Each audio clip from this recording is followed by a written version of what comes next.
नमस्कार दोस्तों। माध्यमिक आचार्य को लेकर के एक बहुत ही बड़ा अपडेट आ रही है। अब देखिए कटअप को लेकर के भी काफी आपके मन में सवाल उत्पन्न हो रहा होगा।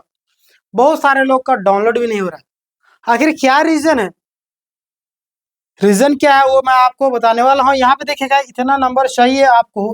कटअप में भी आपको चौंकाने वाला खुलासा सामने आ रहा है और मौका हाथ से जाने नहीं देना। समझ रहे हैं? पूरा डीप एनालिसिस करके मैं सारी वीडियोस को लाया हूँ, मतलब सारे जो भी एनालिसिस करके जो भी पॉइंट है सारे पॉइंट के लाया हूँ। देखिएगा सहायक आचार्य भर्ती यानी कि इस वीडियो में हम माध्यमिक आचार्य का जो पद है उसको लेकर के बात करने वाले हैं। आंसर की जारी हो चुका है, आप सभी जानते होंगे। और सबसे बड़ा सवाल है कि कटअप कितना जाएगा और कितना पर आपका सिलेक्शन होगा, है ना। आपके मन में सवाल तो बन ही रहा होगा। इस वीडियो में सिलेक्शन का पूरा एनालिसिस दिया जाएगा और वीडियो को अंत तक जरूर देखेंगे। क्लियर? जो लोग नए होंगे सब्सक्राइब के लिए, लाइक नहीं किए होंगे लाइक कर दीजिएगा। ध्यान दीजिएगा, वैकेंसी बेसिक डिटेल अगर हम बात करें तो आपको पता होगा कि कुल आपको कितना पद था, पोस्ट वगैरह सारी चीज देख लीजिए। 9 12 और फिर आपका क्वालिफिकेशन पीजी बीएड, सब्जेक्ट आपका शामिल थे कंप्यूटर साइंस और भी जो भी सब्जेक्ट आप यहाँ पे देख सकते हैं, है ना। जैसे कि आपको home science, political science, Urdu, alphabet जो आपका इंग्लिश है ना। ध्यान देने वाली बात, हर सब्जेक्ट में सीट आपका अलग अलग था, इसीलिए कटअप भी आपका अलग अलग जाएगा। यहाँ से आपको क्लियर हो गया। अब मैं आपको यहाँ पे जो बताने वाला हूँ लास्ट तक अगर सुन के जाएंगे तो आपके लिए काम देगी। ध्यान देना आपको यहाँ पे कि आंसर की, है ना, आंसर की को लेकर के भी आपके मन में कई सारे सवाल उत्पन्न हो रहे होंगे। आप लगातार वीडियोस के माध्यम से सवाल, मैंने इस वीडियो को अपलोड किया, हालांकि माध्यमिक आचार्य का वीडियो में अपलोड नहीं कर रहा था, बट मैंने देखा ना, जैसे मैंने बहुत दिनों के बाद पहला वीडियो अपलोड किया, इतना सारा कमेंट आ गया कि मुझे मजबूरन इस वीडियो को बनाना पड़ा। समझ रहे हैं ना? चलिए ध्यान दिएगा। ईमेल आईडी आपको सबसे पहले आपको अगर आपको आंसर की देखने में दिक्कत हो रही है तो क्या करना है। सबसे पहले सबसे बड़ा सवाल यही हो रहा था कि आंसर की देख ही नहीं पा रहे, ये हो रहा है, एरर हो रहा है, वो दिखा रहा है, पेंडिंग दिखा रहा है, ये सारे सवाल आपके मन में आ रहा है, लगातार सवाल आ रहा था, है ना। तो ध्यान दीजिएगा, ईमेल आईडी सही से आपको डालना, पहली बात। दूसरी बात, नेक्स्ट पे क्लिक करना है, फिर आपको नेम का जो पहला अक्षर है ना, कैपिटल में आपको लिखना है, डेट ऑफ बर्थ सही से भरे, फिर लॉगिन करना आपको। समझ रहे? ये जो प्रोसेस आप फॉलो कीजिएगा, उसके बाद आपका सारा है क्लियर हो जाएगा। समझ रहे? मतलब दिखा देगा। समझे? यानी कि दो ऑप्शन आपको मिलेंगे, आंसर की देखना और ऑब्जेक्शन करना। तो आप ऑब्जेक्शन वाला जो आपका लास्ट डेट है 28 मार्च तक दिया गया, समझ रहे ना। उसके बारे में वीडियो पिछला जो वीडियो था उसमें मैंने बता दिया था, जिनको डालना है ऑब्जेक्शन तो आप डाल सकते हैं। 28 तक आपका लास्ट डेट दिया गया। कब तक? तो 28 तारीख तक, है ना, आप डाल सकते हो। आगे हम बात करते हैं, आप ध्यान दीजिएगा अपने कि एग्जाम पैटर्न अगर हम समझना चाहे तो आप समझ लीजिए। क्वेश्चन आपको 200, है ना, पासिंग मार्क्स आपका 66, समझ रहे। उसके बाद बात करें कि आपका 66 प्लस में क्वालिफाइड 66 से कम तो आउट। समझ रहे? प्रत्येक जो आपका कितना मार्क्स था, समझ रहेंगे। कुल मिलाकर के हम बात करें तो आप यहाँ पे ध्यान दीजिएगा। पेपर 2 का अगर हम बात करें तो आप यहाँ पे ध्यान दीजिएगा, वो प्रश्न मत समझिएगा प्रश्न आपका 200 जो मैंने आपको पढ़ा ना, आपके मन में सवाल तो बन ही रहा होगा। मैं समझ रहा हूँ आप क्या सोच रहे होंगे। चलिए ध्यान दीजिए, क्वेश्चन आपका 150 मतलब 150 है ना। और उसके बाद एक क्वेश्चन आपका 2 मार्क्स, कुल टोटल अगर मार्क्स बात करते हैं 300। समझ रहे? फाइनल अगर हम सिलेक्शन की बात करें, पेपर 2 जो आपका मार्क्स है, समझ रहे। तो मतलब अगर कुल मिलाकर के हम बात करें तो अगर आपका ठीक ठाक गया एग्जाम तो चांसेस तो बन रहे, अगर नहीं गया और उम्मीद रख रहे तो आपका उम्मीद पानी फिर सकता है। समझ रहे? चलिए, मार्क्स कैलकुलेशन की अगर हम बात करें, आपके मन में सवाल उत्पन्न होगा कि मार्क्स का जो कैलकुलेशन है वो कैसे करें।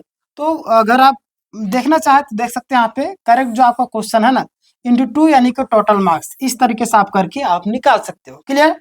आगे हम बात करते हैं यानी कि कटअप को लेकर के प्रभावित करने वाले जो आपका फैक्टर्स है, कौन कौन से फैक्टर है जो आपका कटअप को प्रभावित करेंगे। तो आप यहाँ पे देखिएगा, पहला आपका एग्जाम डिफिकल्टी, एग्जाम जो आपके किस लेवल पर आपको लिया गया आप सभी जानते हैं।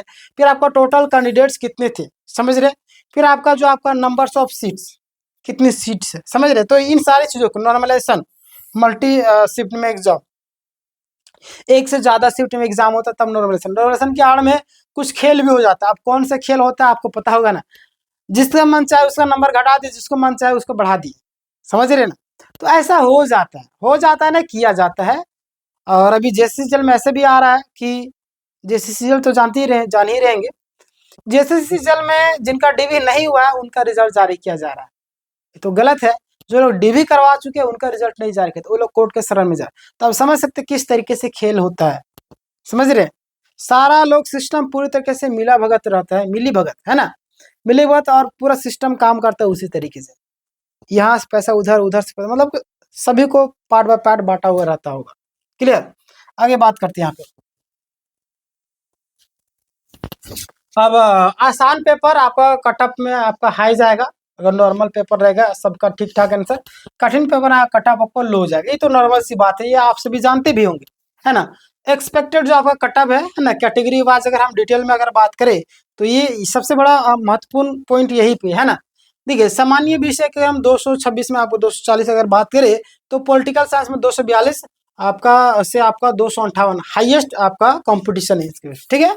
उसके बाद कंप्यूटर की बात करें तो 210 से आपका 224 में, समझ रहे। तो समझ सकते हैं सामान्य विषय में आपका 226 से 240, पॉलिटिकल साइंस में आपका 242 से आपका 258, उसके बाद अगर बात करें कंप्यूटर में आपका 210 से 224, समझ रहे। और सबसे पहले कंपटीशन का जो अगर बात कर रहे हैं तो आपका पॉलिटिकल साइंस में ही बताई जा रहे हैं, है ना। चलिए BC2 का अगर हम बात करें तो यहाँ पे ध्यान दें कि BC2 का अगर एक्सपेक्टेड जो आपका 200 में से आपका 212 के आसपास में है ना, 212। EWS की बात करें 200 से आपका 214। उसके बाद एक्सपेक्टेड आपको जो ये कंफर्म नहीं है, समझ रहे, एक्सपेक्टेड, समझ रहे। कोई व्यक्ति कुछ चीज एनालिसिस करता है तो आपको आपके सामने प्रस्तुत करता है। उसके बाद आपका SC की बात करें एक्सपेक्टेड आपका 140 184 से 199। ST की बात करें तो 178 से आपका 192, ठीक है। चलिए आगे हम बात करते हैं आपका सब्जेक्ट वाइज। आपका अगर हम बात करें पॉलिटिकल साइंस से अगर आप कैंडिडेट होंगे तो ये आप यहाँ पे ध्यान दीजिएगा, एग्जाम आपको 2 शिफ्ट में आप कटअप आपको हाई जाएगा, जो कि पिछला अभी मैंने बताया था इसमें। फिर कंप्यूटर साइंस की बात करें कि आपका मॉडरेट जो आपका है बताया जा था, मतलब कि ठीक ठाक है ना, एवरेज में, समझ रहे। कटअप आपका मीडियम में होगा। अब देखिए आगे क्या होता है। अगला आपका अल्फाबेट जो आप इंग्लिश है ना, अल्फाबेट इंग्लिश यानी कि आपका सीट्स आपका कम था, है ना, और आपका कटअप भी आपका हाई जाएगा, ठीक ना। चलिए अगर हम बात करते हैं उर्दू होम साइंस की तो आपको पता है कंपटीशन इसमें भी आपका मीडियम रहेगा और कटअप भी आपका मॉडरेट मतलब एवरेज में ही रहेगा। अब अगर हम बात करें सेफ स्कोर, सेफ स्कोर आपका क्या रह सकता है ना, कि हम इसके आसपास में रहेंगे तो हमारा हो जाएगा। तो आप यहाँ पे ध्यान दीजिएगा, सेफ स्कोर वाले जितने भी लोग हैं 240 प्लस मार्क्स ऑलमोस्ट आपको कंफर्म सिलेक्शन बताई जा रही है ना। अगर इसके आसपास में है तो समझ रहे 220 से 240 मार्क्स आपका स्ट्रॉन्ग चांस है ना, मजबूत चांस बना हुआ है। उसके बाद आपका 200 से 220 में आपका बॉर्डर लाइन पर है ना, आर या पार, समझ रहे हैं, या तो उधर या तो इधर।